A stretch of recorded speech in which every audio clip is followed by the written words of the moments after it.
Thanks for tuning into this episode of the Human Performance Outliers podcast with Zach Bitter.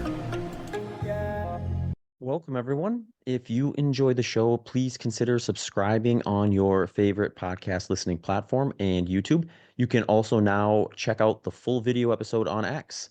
Please also consider sharing your favorite episodes and leaving a review on your favorite platform. If you tag me or send me a screenshot, I will enter you in a monthly raffle for a free consultation with me. For full episode details, including notes, timestamps, transcripts, the show Patreon page, and other ways to support the show, please head over to my website at zachbitter.com. There you can find all my coaching services, including some new offerings for 2025. You can also sign up for my Substack newsletter, where I have been publishing my training journal weekly, as well as other topic-based posts. If you have any questions or feedback, please don't hesitate to reach out to me on my website or at hpopodcast@gmail.com. Big thanks to Element, Delta G Ketones, and Maui Nui Venison for supporting the podcast. A full description of how I use these products can be found at the end of the episode.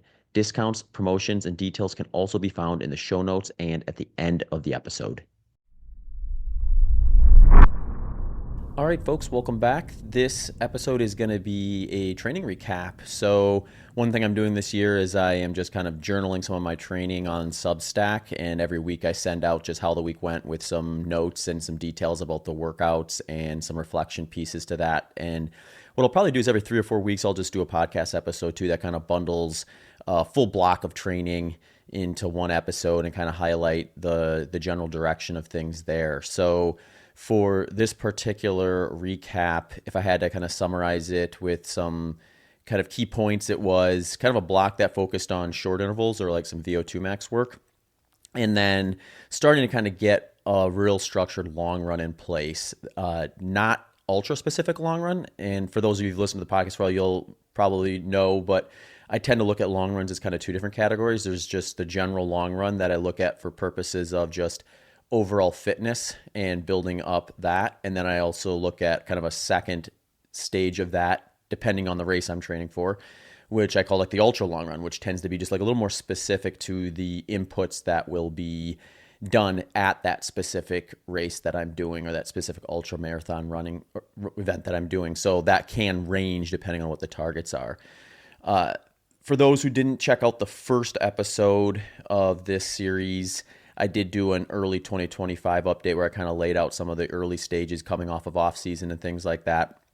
And also just letting everyone know that the race I'm targeting with this training cycle is going to be a 100-mile attempt at the Pettit Center in June. So it's going to be a fast controlled setup there.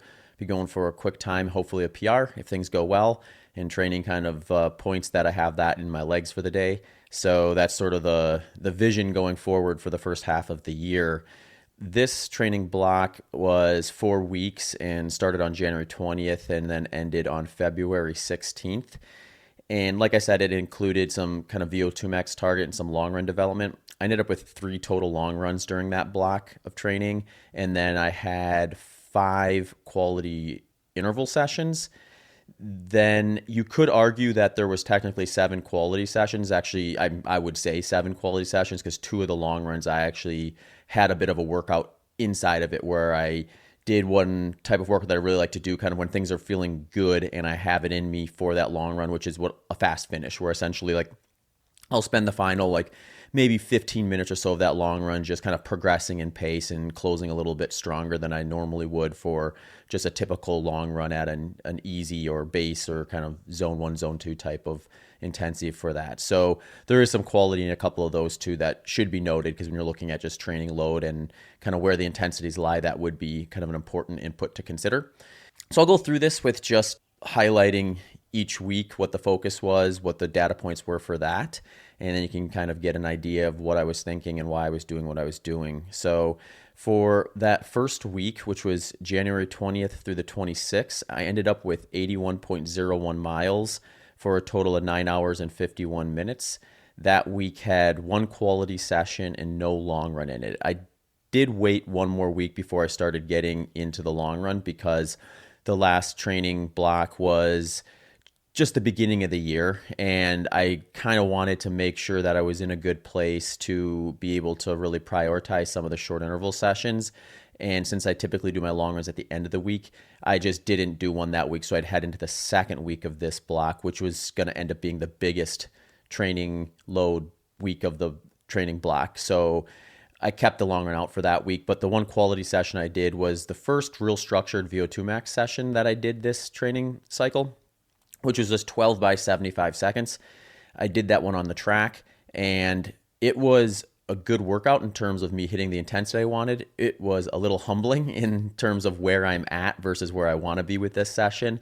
So since I go by time with these intervals, going to the track can give me some historical like targets in terms of like, well, how much distance did I cover? What pace was I averaging for that particular session? And I like to look at that pace as sort of a moving target for improvement, where if I do this session like during this week and I cover a certain amount of distance with those 75 seconds on average, or I hit a specific pace for those, then I like to monitor, well, considering as many variables as I can to control how much faster am I getting, and like, are these inputs actually driving improvement at this target? So I ended up going just about 400 meters, maybe a pinch under on a couple and a pinch over on others. So on average, probably about 400 meters for that one. And for some perspective, like usually when I'm really humming along and have had enough VO2 max exposure and I've been working on that for a while, I'm usually able to get that down to at least 70. I'm usually hitting 400 meters at 70 seconds or maybe even a little under that. So it would be going a fair bit past that 400 meter mark on the track on those type of sessions when things are where I really like them to be historically. So I'm loosely looking at that as a target point to decide like, okay, once I can get to there, I may move from sort of a structure where I'm focusing on developing this to just maintaining it and then moving on to some other intensities as kind of the primary focus. But it is an intensity that historically I have to be kind of careful with, because it is the type of workout where if I get a little too ambitious with it, I can end up getting hurt or just feeling overly fatigued and losing overall quality by doing a little too much of it. So I tend to be a little more conservative with this type of a workout input for me personally. Others may be different and thrive off this type of stuff and just can hammer out a couple of VO2 max workouts a week and keep going and seeing quick benefits from stuff like that. That's not traditionally how things have worked for me. So you'll maybe see a little bit of a trend line in this training block and some following ones in terms of where I maybe apply a little bit of caution there. So that was the main target for that week. And it was a pretty good starting point. Coming off an off season and some lower volume training, that almost 10-hour number in 81 miles was a pretty good starting point, one where I was taking a step forward from what I had been doing that prior block, but not to a big aggressive point, and not one where it was going to like kind of put me in the tank and make me really have to work harder than I'd like in the next couple of weeks of training. So that second week, which was by far the biggest of the four, from January 27th to February 2nd, I ended up hitting 94.44 miles that week, 11 hours and 48 minutes. I actually had 2 targeted VO2 max sessions and 1 long run as kind of the 3 quality sessions for that week. And those 2 VO2 max sessions was a 12 by 60 seconds, which was a 1-to-1 work to rest ratio, kind of targeting that same intensity. And I should have said that with that first one too. That first one was also a 1-to-1 work ratio. For most of my VO2 max work, I like to kind of follow that trend of for every second of work done at VO2 max, I take a second on the recovery in between. So if I'm doing 75 seconds, it's 75, 70 off, 60, 60 on, 60 off. If it's 2 minutes, 2 minutes, 2 off, it's 4 minutes, 4 minutes, 4 off. And that's kind of where I like to do. If I get to a point where I'm really moving along well there and I want to make that workout a little more difficult, and I don't want to add extra volume to it, what I'll do is I will reduce that recovery time. So then I could make that same workout a little more difficult, where instead of doing, say, 12 by 60 seconds with 60 seconds off, do 12 by 60 seconds with maybe 45 seconds or 30 seconds recovery in between, and just tighten up that recovery side of the equation. I generally wouldn't do that until I got up to probably at least 15 minutes of total work though. So my goal before deviating from a 1-to-1 work to rest ratio for these is usually getting to be able to consistently hit the targets I'm looking for with, around 15 minutes or so, maybe more, depending on kind of where I'm at, how I'm feeling, where the strengths and weaknesses are in training, before I start kind of getting creative with reducing the rest side of things. So that second session was kind of the exact same training workout as I had done that prior week, 12 by 75 seconds with 75 seconds off on the track. And I was actually really pleasantly surprised by this. I didn't expect it to be drastically faster, especially with only a day easy between the two sessions. But I was like quite a bit faster than last time. I was dipping down under 5-minute mile pace, which is well past that 400 meter mark on a few of those intervals. So I was probably hitting 400 meters at closer to like 71, 72 seconds on some of the stronger efforts in there, and just overall felt a little bit better with it. So maybe it's just kind of exposing myself to these intensities was allowing me to just execute the workout a little bit better. It's unlikely that I'm seeing any like real big physiological adaptations yet at this point. Those probably will come at more like 4 to 6 weeks or so of input from just my prior experience, where I can kind of consistently see better workouts and faster paces. But I'll take it when I can get it. So that was a kind of a promising, exciting workout to have. And what really made this week high quality, in my opinion, relative to the other ones, is between that second short interval session and my long run for the week, which was my first real structured long run of the training block. I ended up hitting 20.42 miles in 2 hours and 13 minutes and averaged 6:31 per mile. And it felt good enough where I actually did do that fast finish, where the last 2 miles I dropped down to right around 550 mile pace for that. So that one felt really good. The pace checked out really well. The heart rate was quite low actually for that one too. I think it was like, if I remember right, the heart rate was maybe only 139 beats per minute at those paces. So that was another really promising end to the week, and probably one of the better training weeks I've had in a while in terms of just feeling like all the workouts went as good or better than I expected. And the volume I hit was a little bit higher too. So that was just one of those weeks where I probably ended up with a little bit more than I had planned going in, because things were just working well and I was just sort of responding to what my body was giving me that week, and that week it was giving it to me. So that one will kind of stand out maybe on this week relative to the other ones. The third week was February 3rd through the 9th, and that one I hit 90.91 miles for 11 hours and 6 minutes. So from a training volume standpoint, pretty similar to that week prior. It was a little bit different in that I did one quality session here plus a long run. This long run I didn't do a fast finish in though, and it was a little shorter than the other one. So the quality session for this one was just a little bit different. I just wanted a little bit of a break from that kind of more traditional 1-to-1 work ratio, VO2 Max style workout. So I went to the track and I did a workout where I would do 200 meters, just a bit faster than lactate threshold for the target, followed by a 200 meter float that was right at about aerobic threshold. So I would basically just do loops around the track, and for 200 meters, I would pick up the pace and kind of target a little bit faster than what would feel like my lactate threshold. And then I would ease back a little bit, but not substantially, so that it was still kind of not like a super easy recovery jog the way it would be if I were doing those VO2 max 1-to-1 work ratios, and kind of kept things at aerobic threshold. I would say in terms of hitting the paces I was looking for that one, it looked pretty good on paper, but it was kind of a messy workout actually. I didn't really do a great job of pacing it. I had a handful of those 200 meters where I was actually probably closer to my VO2 max, if not at it.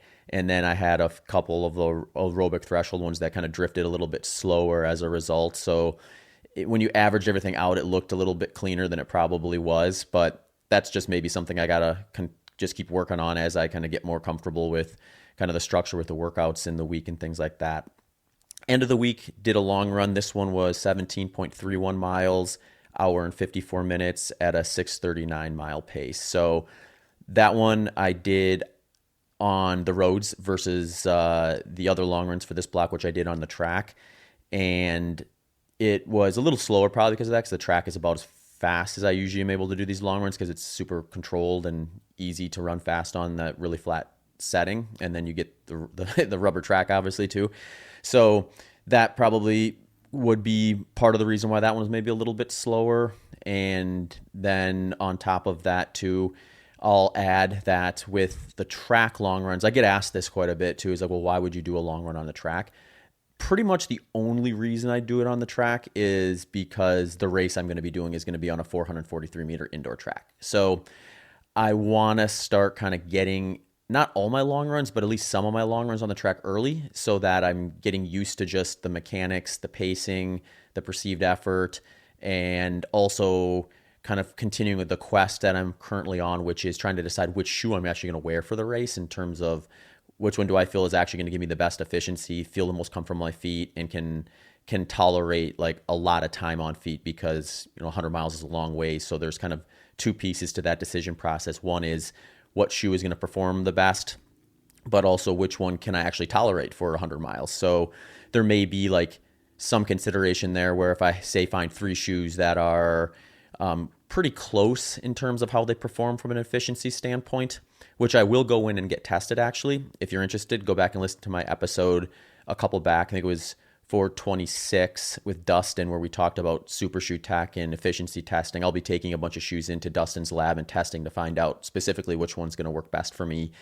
And say I pick three that all test pretty similar with some maybe a little bit ahead or behind others.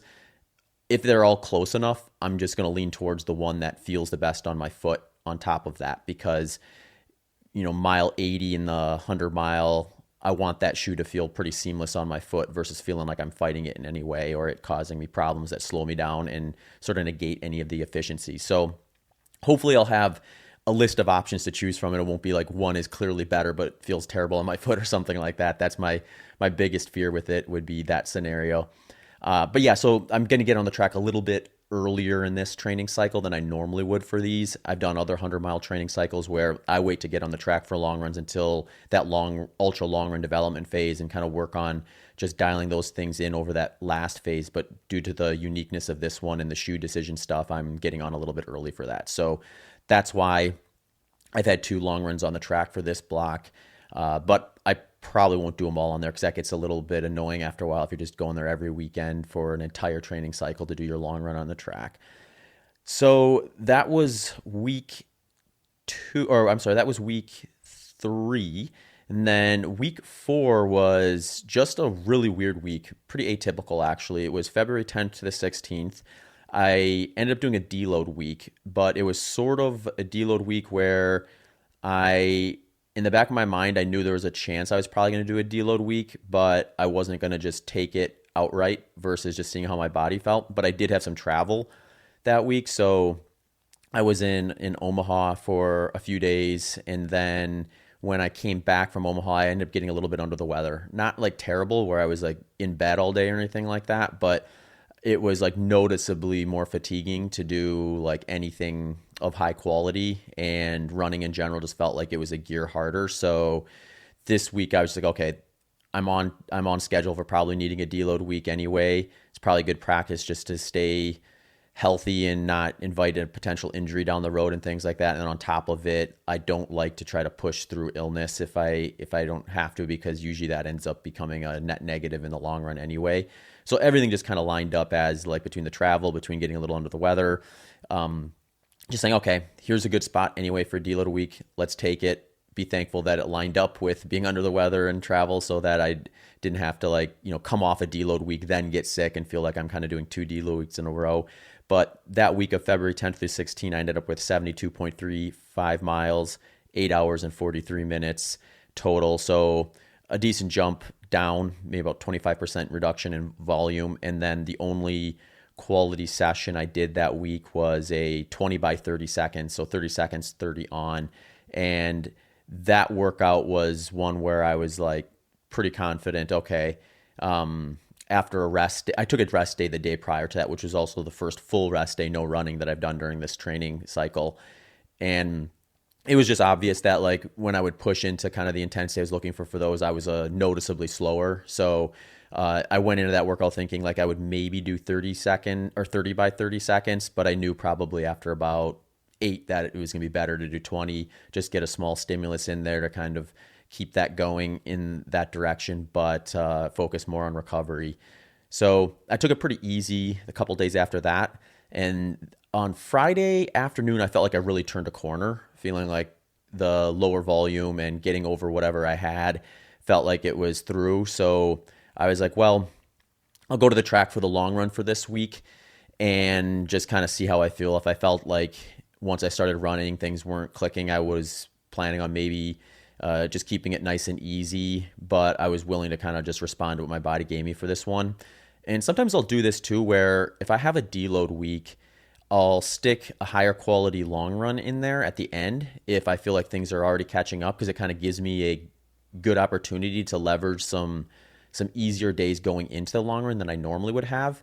And it just played out really well that way for this particular long run. I ended up with 20.2 miles at 2 hours and 7 minutes at a 6:17 per mile pace. And kind of like that other long run on the track earlier in the block, I ended up with a fast finish with this time the last approximately 2 miles or so. I ended up averaging about 5:40 pace, with the faster of those 2 miles being kind of, I think it was like a 5:36 or something like that. So that was really promising to be able to kind of just push down into that without feeling like I was forcing it too much, and get that sort of efficiency out of that intensity. 6:17 per mile for a long run at this stage in training for me is actually probably a bit ahead of schedule than I would normally be at. So again, one of the workouts that kind of stood out in this training block that I'm looking that hopefully I'll look back on and say, okay, that was a sign that things were heading in the right direction. And that basically ended the week for the most part. I had an easy run that following day on Sunday, and then just kind of gearing up for the next training block there. So those are the totals. Those are kind of the workout inputs and things like that. And block number 2 of this training cycle is in the books. Thanks for sticking around to listen to how I use the show sponsors. Maui Nui Venison is a product I discovered last year. What caught my eye was their quality and business model. They have paired the need to manage an invasive species with providing some of the most nutrient-dense meat you will find. The access deer arrived in Maui in single digits but grew fast and have damaged the local ecosystem, and if left unchecked are projected to reach up to 200,000 in number in the future years. Maui Nui decided to solve this problem and minimize waste. Access deer meat provides 43% of your daily value of protein in just 107 calories and boasts a 1.5 to 1 omega-6 to omega-3 ratio, which is the most balanced ratio of any red meat. This same 107 calories provides 22% of your daily value of vitamins and 37% of your daily value of minerals. They have a wide range of products, including ground venison, leg medallions, rib chops, strip loin, loin fillet, and loin chops. They also make a beef stick that includes an option with organ meats, which makes a perfect protein-packed snack that I will usually have in the afternoon before a strength session. I have also been enjoying the ground venison for dinner, usually paired with steamed vegetables or sweet potatoes. You can find a bunch of recipes and ways to prepare their products on their website at mauinuivenison.com. That's mauinuivenison.com. Element Electrolytes is my go-to electrolyte supplement. Based on my electrolyte loss rates of 614 milligrams per liter, I begin my day with half a packet of one of their hot beverage flavors with my morning coffee. I rotate through all of them, but my favorite at the moment is the chocolate mint. Later in the day, I have been having either a packet of their watermelon flavor or a can of their newer product, Element Sparkling, which is their carbonated electrolyte drink. I usually have the black cherry lime or watermelon flavor for those. If you're curious about how to dial in your own fluid and electrolyte setup, check out episode 300 of this podcast, where I dive into some of the things you can do at home to gauge how much fluid and electrolytes you may be needing in your lifestyle. Delta G ketones is the best researched exogenous ketone supplement on the market. The research on exogenous ketones is constantly evolving, Delta G is responsible for much of it, boasting 50 plus published studies and 20 plus ongoing studies, and have received DARPA grants designed for special forces. Delta G uses ketone esters, which is unmatched in raising blood ketone levels when matched per gram. The best use case, as the evidence currently stands, is as a post-workout supplement for better recovery and or during longer, lower intensity sessions to help with mental focus. For this reason, I will have a bottle of Delta G Performance, that's their blue bottle, after my biggest workouts for the week and during long run training sessions once I have been out running for 45 to 60 minutes. Some promos for listeners from these brands include a free sample pack of the key flavors of Element by heading to drinklmnt.com/HPO. 20% off your next order of Delta G ketones at deltagketones.com with promo code BITTER20. And if you want to check out Maui Nui Venison, head over to mauinuivenison.com. You can find links and details to all those in the show notes and on the episode landing page. Thanks for tuning into this episode of the Human Performance Outliers podcast with Zach Bitter.